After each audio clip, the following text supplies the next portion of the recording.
बताता है। आज के बाद मैं आपके लिए कुछ नहीं ला पाऊँगा क्योंकि मेरे पास खुद कुछ खाने को नहीं है और मुझे बहुत तेज़ भूख भी लगी है। मोहन की यह बात सुनकर साधु बोलता है। बेटा तुम चिंता मत करो, मैं तुम्हारे लिए कुछ खाने को लाता हूँ।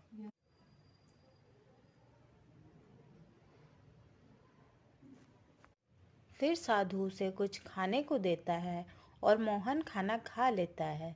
फिर साधु उसे एक जादुई घड़ा देता है और कहता है, बेटा ये घड़ा लो, तुम इस घड़े के सामने अपनी जो भी इच्छा प्रकट करोगे वह पूरी हो जाएगी।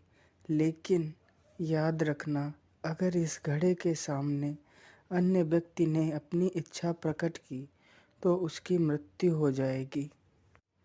ठीक है बाबा, मैं इस बात को याद रखूंगा।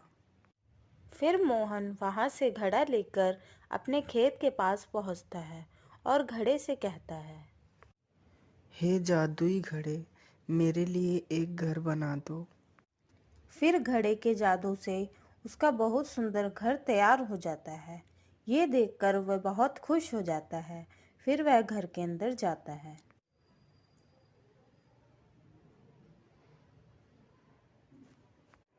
फिर रात को मोहन घड़े से कहता है, हे जादुई घड़े, मुझे बहुत तेज भूख लगी है, मुझे कुछ खाने को दे दो। जैसे ही मोहन खाना मांगता है, उसके लिए तुरंत एक खाने से भरी हुई थाली प्रकट हो जाती है। फिर वह खाना खा लेता है और सो जाता है। फिर एक दिन रमेश अपनी पत्नी से कहता है, पता नहीं मोहन इतने दिनों से कहाँ है, दिखाई ही नहीं देता। फिर उसकी पत्नी कहती है, हमें क्या मतलब है, कहीं भी रहे। फिर एक दिन रमेश को गांव का एक व्यक्ति बताता है कि मोहन पुराने खेत में रहता है और उसने वहां एक बहुत अच्छा घर बनवा रखा है और वह बहुत अमीर हो गया है।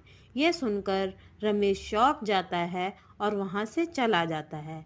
घर पहुंचकर अपनी पत्नी को सारी बात बताता